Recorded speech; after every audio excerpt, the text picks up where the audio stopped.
doon sa pinagsasabi po na nag-aawak-awak ang pera ng PhilHealth, o dito po mismo sa isang constitutional body obligated, ordered, mandated to conduct an audit sa actuarial situation para bankrupt. ng sitwasyon ng PhilHealth. So sinasabi sa Section 11, malinaw ang provision eh. Ba't ba pinagugulo ninyo? And respectfully suggest that the PhilHealth first is order of actually business bankrupt. is for you to read the COA report. Kaya nga kung kaya po ng Presidente na gagawa niya magbasa ng 4,000 pahina Ay, ng Diyos ko po. libro na Tamad ang mga yan. linis at kalililiit. Ano ba naman yung portion lamang ng COA report na wala pang 20 pahinang basahin po ninyo? Your Excellency, di po ba? Mukhang ang pinagkakabalahan ninyo ay paglalagak ng pera ng PhilHealth, hindi, paggamit sa pera ng PhilHealth na sinasabi niyo reserve, hindi para damihan ang benepisyo ng mga miyembro at babaan ang kontribusyon, kundi kung saan ninyo pinaglalalagay. Ini-invest ang pera ng PhilHealth. Tama ba yun? Pinapalabas po ng nagdaang management ng PhilHealth na nag-aawak-awak ang pera ng Philippine Health Insurance Corporation. Para bagang sobra-sobra ang dami ng pera nila. Ako tingin ko dito, baka mismo ang ating presidente nabulag dito o bulag, diba? pingi, O bingi. nabigyan ng maling impormasyon eh. At pipi. Kaya nga kung kaya po ng presidente na gagawa niya magbasa ng Sinungaling. 4,000 pahina ng libro na ang mga linya pagkalililiit, ano ba naman yung portion lamang ng COA report na wala pang 20 pahinang basahin po ninyo? Your Excellency, di po ba? Ito po ang bombshell dito. Kahapon, baby girl. Ito ang bombshell dito. Anong sinasabi po? Okay. Sabi niya rito. Okay. Sabi niya, I don't know if you're aware of that, no? Sabi niya. Sabi po ni Justice. Okay. Okay. PhilHealth is actually bankrupt. Oh. I don't know if you're aware of that. Grabe. You ought to be aware, and COA has repeatedly highlighted that in its letters to PhilHealth, and then COA said that for many years, at least 3 years, 2021, 2022, 2023, the reserve fund of PhilHealth is much, much less than the Tingnan nyo. Justice na ang nagsasabi na ang PhilHealth is actually The bankrupt. reserve fund of PhilHealth is much, much less than the actuarial fund. Grabe Grabe talaga. Inubos talaga ng bangag na gobyernong ito ang pera ng Kung ikaw Pilipinas. dito nagdidepensa, ano palaban mo dito? Sinasabi nga ng PhilHealth yung hawak mong pera, kulang sa obligasyon ninyo. Anong sinasabi nyo meron kayong excess? Anong sinasabi nyo may reserve kayo? Ito nga ang dating pinupunto, matagal na sa Pangulong Marcos. Mukhang ang pinagkakabalahan ninyo ay paglalagak ng pera ng PhilHealth, hindi, paggamit sa pera ng PhilHealth, na sinasabi nyo reserve, hindi, para damihan ang benepisyo ng mga miyembro at babaan ang kontribusyon, kundi kung saan ninyo pinaglalalagay. Yeah. Okay. So sa mga kapatid, sa bandang dulo, napapaliwanag itong si Ginoong Marino. Pero sinabi po ni Justice, okay, really, sabi niya, really? Are you allowed to invest? There is a limitation on the investment and the law imposes conditions before PhilHealth can invest. Investment is the least priority. And then sinasabi pa rin po ni Justice Lazaro Javier, mga kapatid, binabanggit niya pa po mga kaibigan na ang sinasabi niya, you are trying to interpret differently ang kabuluhan at kahulugan ng intent of Section 11. Sabi niya rito, okay, huwag na tayo mag-play of words, no? To operationalize is to stick with the provision and not to deviate from it. It leaves no room for interpretation. When the law is clear, wala nang ibang interpretasyon. It speaks of actual reserves. It speaks of reserve fund. It speaks of excess. That any excess reserve funds should be used to increase the program's benefits and to decrease the amount of members' contributions. And if there is still an excess of the excess, the same should be made. So should maybe invested. All right. So investment is the list of the priorities. So sinasabi sa Section 11, malinaw ang provision eh. Ba't Kaya ba nga. pinagugulo ninyo? Saan ka maniniwala? Doon sa pinagsasabi po na nag-aawak-awak ang pera ng PhilHealth? O dito po mismo sa isang constitutional body, obligated, ordered, mandated to conduct an audit sa actuarial situation, pananalapig sitwasyon ng PhilHealth. Think about it. Di po ba mga kapatid? Klarong-klaro po ito eh. Kaya nga kahapon, kamot ulo. Nagdidepensa po dito. At kahit na po siguro si Solgen Menardo Guevara na mahusay din pong abogado, palagay ko mahihirapan din. Kasi COA report ito eh. Bis-a-bis na sinasabi po din ng mga nagdidepensa po sa PhilHealth na ito yung pera namin, ito yung pera namin. Saan mo nga dinala yung pera? Iniimbis nga eh, dinideposito. Cornered na eh. Kumbaga sa boxing, knockout na to. Cornered ka na. Sa next round nito mga kapatid, abay pupunasan na lang po dito ang dugo sa mukha. Wala na. Knockout ka na dito eh. Oo, wala ka na mariribat dyan. Kahapon nga, no, sinasabi to ni SC, Associate Justice Amy Lazaro Javier, medyo mga ilang segundo rin na natahimik, yung kausap niya from PhilHealth. Nung mismong sinasabi niya yung mga exact words na yan. Dahil, yan din po mismo yung sinasabi ng mga petitioners. No, ito po mga naghain ng petisyon na nakausap din natin dito sa programa. That's the exact words na galing din sa kanila.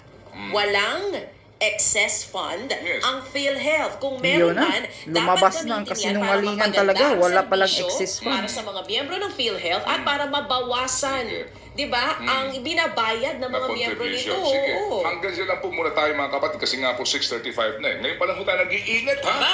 Dito sa isyong ito. Ang aga mo mag-init, usually 9 a.m. ka pa. Tingnan nyo, wala palang pundo ang ang PhilHealth, puro kasinungalingan ang 9 pinagsasabi. a.m. ka pa nag-iinit? Oo. Kasi ang sarap pong pag-usapan nito eh. Di ba? Itong isyong ito, na-delay lang po ang pag-aksyon ng Supreme Court. Well, basically po, nag-TRO po sila dahil doon sa curfew at al petition na. Pero ito nga po mga kapatid ang katotohanan dito. Ito nga yung bagong PhilHealth CEO and President. O, paano mo tatangkilikin itong isyong ito? Sasabihin mo pa rin, nag-aawak-awak ang pera ng PhilHealth. Yun po sinasabi. Sinungaling. May panukala pa ngayon ha, sa House, babaan yung contribution ha, kasi pinaasan nga nila eh. Baka bukas makalawa, bawiin nila yung panukalang yan. Ito nga ang sistema mga kapatid, kapag, okay, sige, so, kasi kahapon, nabanggit yan dito po sa oral argument, Eto ha, makinig kayong mabuti. Hindi pa ho ito tapos na oral argument. Sinuspend po ito mga kapatid at magbabalik pa po sila sa Pebrero 25. Nag-adjourn mga kapatid 6 p.m. kahapon. Pero mukhang iisa pa lang na maestrado ang nakapag-interpolate dito po sa mga dumidepensa sa ginawa po ng gobyerno, executive particularly, na kunin po 89.9 billion, meron pong na-TRO na 20 billion. Alright? So, kahapon po mga kapatid, isa pong maestrado, at kami nga po yung nagbibigay din po ng pagkilala po sa mga maestrado kasi nga din, with all due respect sa mga powerful congressman, itong kaibahan even sa mga senador, sa mga congressman, ito ho kapag nagkaroon ng gantong mga oral argument, lalo pa ho at hindi man ito televised, meron lang itong audio live streaming, hindi maaaring pupunta ka doon ng widow-widow ka lang. Pupunta ka doon na wala kang bit-bit na kaalaman sa issue. So kahapon po, as expected, si Associate Justice Amy Lazaro Javier came in prepared. Okay? At hindi ho magkanda-ugaga sa pagsagot si Deputy Treasurer Eduardo Anthony Marino III sa mga katanungan po ng maestrado. Basically, ang pinalalabas po na nagdidepensa ho dito na wala silang problema sa PhilHealth, sa pera. Ano po, basically po, sinasabi niya, kapag kinumpit natin ang kikitain ng PhilHealth sa loob ng 2 taon, etc., Yan na nga magkakaroon sila ng reserve fund. At doon nga po na-focus ang diskusyon sa Section 11 ng Universal Healthcare Law, kung saan ang probisyon po mga kapatid ay yung pong pinag-uusapan na pagpuprograma sa mga tinaguriang reserve fund ng PhilHealth. Yan din po nga, di ba, ang pinagdidibatihan nila. Sa mga nagdaang hearing, baby girl, in the Senate, maging sa lower house, tayo po nakailang banggit na rito, ni isa sa kanila, walang nagbabanggit ng COA report. At naniniwala lamang sila sa mga sinasabi po ng dating administrasyon po ng PhilHealth na nag-aawak-awak ang pera. Pati po mismo ang mga main Sinungaling author in the eh. Senate, J.B. Ejercito, Bongo, diba? Lahat sila et al. Wala ni isang banggit sa COA report. So eto, babasahin ko po yung ilang bahagi ng kanyang interpellation. Yung kanyang Yan na, di bali na. O, ayan. Yan lang ang papakita ko sa inyo mga taong bayan, mga PhilHealth contributor, mga members. O, ano na, ito na. Diniklara na talaga ng Associate Justice Amy Lazaro Javier na ang PhilHealth is actually bankrupt. Ladies and gentlemen, sa lahat ng mga Pilipino na mga tulog at mga pipi, mga bingi, mga tanga na naniniwala sa mga pinagsasabi ni Marcos Bangag Adictos Benedictos hinayupak na gobyernong ito, kung naniniwala ka, ito na ang katotohanan. Bankrupt na ang PhilHealth. Wala na kayong masamsam, mga members. Tingnan mo, grabe. Ano ito? Magtulog-tulugan pa ba kayo?